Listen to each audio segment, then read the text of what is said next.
Welcome to the very first episode of Table Talk with the Mercer County ESC. On today's episode, you will be learning from Lindsay Smeezing and Emily Kriegel. Hello, everyone. I am Lindsay Smeezing, and I am the Curriculum Director here at the ESC. I'm Emily Kriegel. I'm the Curriculum Coordinator at the ESC. And we are going to first start off our podcast by explaining who we are and how we got to where we are in our profession. Sounds good. So this is our first time, so there may be some bloopers throughout. So a little bit about myself is I actually taught at Marion Local for, I think it was 12 years prior to my position at the ESC. I've been with the ESC for 6 years, and I was a curriculum coordinator, and now I'm the curriculum director. And it was 2 years ago that Emily was hired. Yeah, so I'm not nearly as old as Lindsay. She tells me this every day. So I started my career at Toledo, in Toledo Public, and then I transitioned down to Delphus and taught at Delphus for a little bit, high school, language arts, and transitioned to middle school. And then I decided to jump out of the classroom right before COVID, and I was College Credit Plus navigator at Rhodes State. And like Lindsay said, 2 years ago, I took on this role, and that's when the magic happened. And so a little bit of background is I came from the elementary. I taught third grade, and then I taught first grade. And Emily... I came from middle and high. Middle schoolers broke me, so here I am. Playing on middle schoolers. That's right. So we actually are very dynamic. We work very, very well together. And if you have done professional development with us, Emily will explain that we are peanut butter and jelly. So I'll let you explain why you call us peanut butter and jelly so they get to know us a little bit more. Okay, so when you make a peanut butter and jelly sandwich, they go really well together. When you have peanut butter by itself, it's like the structural integrity of the sandwich. It holds the sandwich together. But when you eat it, you're like, it's just missing something. But if you have jelly by itself, first of all, the integrity is not there structurally. Like it doesn't have the street cred. And it's just too much. So it just needs that peanut butter to bring it back down to earth. So we'll let you guess who's the peanut butter and who's the jelly. Lindsay's a little more boring than I am, so that will help give you context. And she's a little over the top than I am. So we work very well together. So we are starting a podcast to cover a couple of different, like initiatives or different professional development offerings that we'll have. We aren't real sure what we're going to cover within our podcast series, but we're going to just start off with doing our first episode and see where it goes. We decided that in each of our podcasts, we are going to share a quote that we have either read or came across that really stood out to us. We currently are doing a book study over Personal and Authentic, which is a book that was written by Thomas Murray. He is actually going to be our keynote speaker for our October Professional Development Day that's taking place October 7th. It's October 7th. And today the quote that we are sharing comes from that book. It is, never say you are just a teacher. You have just the right opportunity every day to change the lives of our kids. And, part of our job is to keep up with policies and legislation and some of the stuff in education that's not the most fun. And oftentimes when we are talking about this stuff with our teachers and with our administrators, there's a lot of frustration because it feels like it's very top down and we don't have a lot of control over what is going on and what the mandates and the hoops and everything that we have to jump through as educators. And so sometimes I think we might lose the forest within the trees. So I like this quote to think about it in the context of some of the recent legislation with the literacy and keeping this in mind that every day we're in the classroom and we're impacting students. And the most that we can do for them is to get all of the information and the education that we can in order to benefit our students, because that's ultimately why we all got into this field. So, with mandates in mind, we're in new clothes. We are in new clothes. So this is a new day. We had to revisit where we left off yesterday. And before you get into the golden circle, as you remember, yesterday we talked about the book Personal and Authentic by Thomas Murray, and we had a quote that we ended on, which leads us into today. So with the transition from yesterday's quote and not being just a teacher, so you're probably going to get wind of some requirements that you have to do for the science of reading, dyslexia, whatever umbrella that you fall under.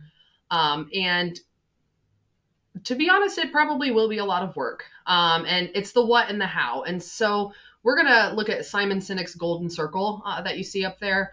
And let me just go ahead. So this is in the book, and we were reading this, and it brought us back to, okay, like we really need to focus on the why. Like with all of our podcasts, we believe that we will weave this in because we think that it's important to keep that why in mind. It needs to be at the center of the decisions that we're making. So sorry, I didn't mean to jump in there. No, it's fine.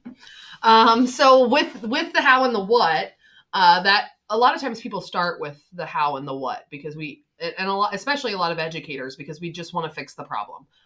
So we have that how and we have that what, but it can also be the part that's the most frustrating. So as we are working through all of this legislation that requires these new trainings and these new curriculums, that's the how and the what. And if we don't move to our why, start with our why, keep our why at the core, sometimes we can get so bogged down in the how and the what of everything that we're required to do that we forget why we do what we do and why it's so incredibly important. And Thomas Murray has a little promo that he shows that we've shown a lot of our administrators, and you can see it on his website. But he talks about how powerful teachers are, and how even on your worst day, you're still a child's greatest hope. And so that why they're in the middle for all of this, particularly what we're going to talk about today and what you'll continue to hear us talk about probably nonstop for the next year, is giving students a chance to learn to read. And that why that will be directly connected, not just to their state tests in third grade and fourth grade and fifth grade, but it will improve their quality of life when they have that ability to read. So keeping that why in our center, it helps us have a little bit more motivation when we're crunching through the how and the what. What do you think? That's perfect. So we're going to kind of put this into perspective when we're talking about the dyslexia requirements, the science of reading, like Emily was saying. So first, we'll just start off with that why. And really, it comes down to students are struggling with reading overall. Sometimes we don't always see that. Like from a teacher's perspective, they say, no, I'm teaching my kids to read. But when we really like take a step back and reflect and look at some of the data that we do have, we are finding that our kids are struggling to read. And I'm going to interrupt for a second. I was going to say, Emily is a data person. You are. You're right. It was one of my fine to grind. Yes, she's analytics. A data person. Yep. Okay, go ahead. Share. Well, no, what I was going to say is the biggest epiphany I've had, and I've shared this if you've been in any of our K-3 dyslexia trainings. One of the biggest epiphanies I had, because I had no prior knowledge of phonics and phonemic awareness and morphology coming into all of this 2 years ago, and I was thrown knee deep into the AIM Institute, just all like learning about all of it, and it dawned on me that when I was teaching 10th grade ELA, that I used to think that students not reading, coming unprepared to class or not reading the material, I used to think that it was a choice. And of course, for some students, it may be a choice, whether it be because they're dysregulated or whatever it is. But it dawned on me that a large chunk of my kids who weren't reading probably weren't reading because they could not decode or read at a 10th grade level. And so it like Lindsay said, it is a problem. Even locally, and it might not be one that we don't see, or that it might not be one whatever. So, based on NAEP data, NAEP, 35% in 2022, 35%, only 35% of our students, our fourth graders, were at or above proficient in Ohio. And secondary people, if you think this is not a problem for us, it actually decreased by the time they were in 8th grade. Only 33% of Ohio's 8th graders could read at or above a proficient level. And again, it's directly connected to their quality of life. It impacts them socially. It impacts them financially as they get older. These are people who we hope to return to our community, and we can equip them with the skills they need to be successful. Yeah. Well, okay. So I'm going to just back up a little bit because I taught 3rd grade. And when I taught third grade, I would say those foundational skills were not something that I was teaching to my third grade students. Many of them were coming in reading. So I felt like, okay, they're already reading. And it was always about the comprehension piece to me because I knew that I was getting my students prepared for the state test. And so I knew that I needed to focus on comprehension skills. After that first year, I moved down to first grade. And I mean, I went to college to be pre-K through third teaching, right? And I get down to first grade and I'm like, oh my gosh, I don't know how to teach my students phonics. Like when we are sitting there and writing and reading, my kids cannot sound out and I can't teach them the rules because really, I was taught whole language. And I think that brings us to the how timeout, right? Yeah, because one of the biggest arguments or the biggest piece of pushback we get is, well, I learned how to read and I didn't get this phonics instruction or this explicit instruction. And there's something important that you have to keep in mind. So 20 to 30% of students will learn how to read without any instruction at all. No explicit instruction, they'll just figure it out. And it's because they do something called unitizing. They'll start to see patterns in words and they'll start to just make meaning of them themselves. I know for sure I am one of those people. And chances are, if you're in education, you're one of those people as well, that you are the lucky 20 to 30% whose brains just get it. But if you do the math, that means 70 to 80% of our students literally will not learn how to read without explicit direct instruction. And students with dyslexia or other reading disabilities, they will not learn how to read without direct explicit instruction in phonics and phonemic awareness and all of the other components of structured literacy. And I think that's kind of the how. Like Absolutely. That's how we got to where we are. 100%. And that's why Ohio has the plan to raise literacy achievement. If you haven't seen it, I would encourage you to definitely look it up. And I guess we could link that like as a button on our website. So we can link that in there. And I think that that's, why we have our dyslexia guidebook now and our science of reading, the professional development and all of that. So that I think that kind of brings us like, that's our why and our how, and then the what part of it. Like, what are we going to do about it? Yeah. Well, you're going to see a lot of us. I think that's the overwhelming part because that's really where we're at right now. And that's where the frustration lies, I think. Yeah. Because we are losing sight of that why. And you're going to see it come down and you're going to be frustrated. And that's absolutely appropriate because we've been frustrated too. Because sometimes things that come by the time they get to us, they've been dropped by people maybe who weren't educators or they just don't make sense sometimes. And you'll hear us screaming in our offices sometimes because it doesn't make sense. But what we do, we don't have control over that, at least not a lot of control. What we do have control over is what we do in our classrooms and the information that we disseminate at our level. So the what is us training teachers in the science of reading and having an understanding no matter where you're at, because I know some of you might groan when I say this, but every teacher has to be a teacher of reading because at the end of the day, that's a cornerstone of how these students are learning social studies and math and science. So that what is all of us leaning in and investing in this science of reading, because one thing that I think we forget to say is we went for a long period of time not knowing how students learn to read. We didn't think we would ever learn how students have learned to read. So the science of reading is an interdisciplinary body of work, which means there were neuroscientists, there were teachers, there were psychologists, and there are scans of children's brains that, first of all, we know that students who have struggles in reading, we know their brains literally fire differently. And so it's our job as teachers to rewire their brains so that they can understand what they're reading. And even with that, so that 20 to 30% that would have learned to read on their own, that direct explicit instruction is just going to make it easier for them. And it's going to help them when they get to multisyllabic words and more difficult words in the older grades. So I sometimes I forget that not everybody's been knee deep in the science of reading and all of the structured literacy stuff. But we can make a significant difference in all students. It's what's best for all students, but it is an absolute non-negotiable for those students who struggle. Yeah. So I think let's kind of get into the dyslexia requirements, and then we'll get into the science of reading requirements next. Okay. All right. So we briefly talked about Ohio's plan to raise literacy achievement. If you don't know what it looks like, we will have a picture of it on the screen. I would encourage you to check it out. It's on the department's website. And then we're going to talk about Ohio's Dyslexia Guidebook, because that I feel like is what districts are living and breathing currently.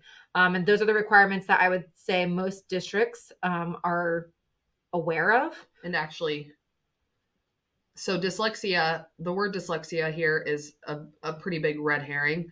First of all, Ohio is kind of leading the nation in this work. So it's really cool that we're kind of on the leading edge of this. And a lot of states are looking to Ohio to see what they can do. And when we gave you that statistic, the 35% and 33%, believe it or not, sadly, that's on the higher end of the United States. It's between 21 and 50%. And there's only a few states that are in that 40 and 50% range. So Ohio's doing good work. But also that word dyslexia, that's a big red herring here, because what a lot of people think is that this is really just for students with dyslexia, or it's going to increase diagnoses or whatever it is. Obviously, it's very important to understand and respect a diagnosis of dyslexia. However, this is not just for students with dyslexia or students who struggle with reading. What this does is it establishes good tier 1 reading instruction for all students. So don't let that. Can I just say real quickly? So when we say tier 1, what we're talking about is your core instruction. Good point. It is what all students get. Every single student, whether they're on an IEP, whether they are gifted, every single student in that classroom gets that tier 1, that core instruction. Sorry, I didn't mean to. All I was going to say is that, and so the reason that the dyslexia is important is because, yes, you have some students, 20 to 30% of those kids in your class maybe don't need necessarily that explicit instruction, but it will help them. But that other 70 to 80%, and especially students who struggle with reading, they absolutely have to have that good core instruction. So again, take the word dyslexia and kind of just hover it over here and just more think about good reading instruction. I like it. So right here is the Ohio's Dyslexia Guidebook. Within there are a lot of requirements that districts needed to implement throughout the past couple of years. One of them being dyslexia professional development for all their K-3 teachers. That's been over the last 2 years. So last year was K-1, and then this year it's been 2-3. Next year will be 4-12 intervention specialists. And actually, one time out. Yeah. The K-3 teachers have been working their tails off. So if you are in the 4-12 grade band, and, there will be frustration like we talked about before. There was frustration in the K-3 band. But let me tell you something. Being at a bird's eye view and watching these teachers work so hard across all the districts, your K-3 people have been working their butts off. So it is critical for us to continue this work and for us to have the information we need to continue that work of our peers and our colleagues who have already worked so incredibly hard and have made we've seen significant changes in 100%. Some districts. So really that's just my plea as a former secondary teacher, to make sure that we continue this work that our K-3 people are doing. Yeah. And I feel like our districts, even prior to that, they were like, we're missing something. And I think this truly is it. As we've been going through doing the training with all of our districts, and I'm not kidding, like we were on tour. We were doing the 18-hour dyslexia training with our teachers in person. And we had such great conversations, and every district is kind of in a different place. But I feel like they truly were like, okay, we're missing something. And it really has been this. So back to the dyslexia training, 18 hours. So that's been with the K-3 teachers, all teachers, 4-12 intervention specialists. That is next year. Along with that guidebook, sorry, I had to take notes because I couldn't remember everything that I wanted to say. Actually, I took the notes. She took the notes and I was just talking through it. So she's like, okay, I need to write down. One of the things that I think is important to point out is that districts also have to have somebody certified. And when we say certified, that person would be on the MTSS team, so the multi-tiered support system at your district. And they would be helping find ways to support those students that are identified as being at risk. And you're probably wondering like, okay, well, how do we know who the students are that are at risk? Within the guidebook, districts are also implementing a universal screener that's been approved on an approved list from the department. This year, they gave it to all of their K-3 students, and that identifies if a student is at risk for dyslexia. And that's really why the MTSS is so important, because if you have students that are struggling with those skills that's covered within the universal screening, then you're going to drill it down to find out exactly what they're struggling with. And then you're going to implement some interventions within your multi-tiered support. So certification for somebody in your district that can help support that need. What else am I missing? Is there anything else?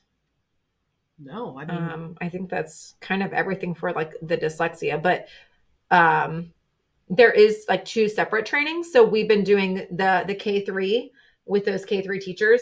And currently, Emily and I are going through the 412 training, which is through the learning management system, through the department.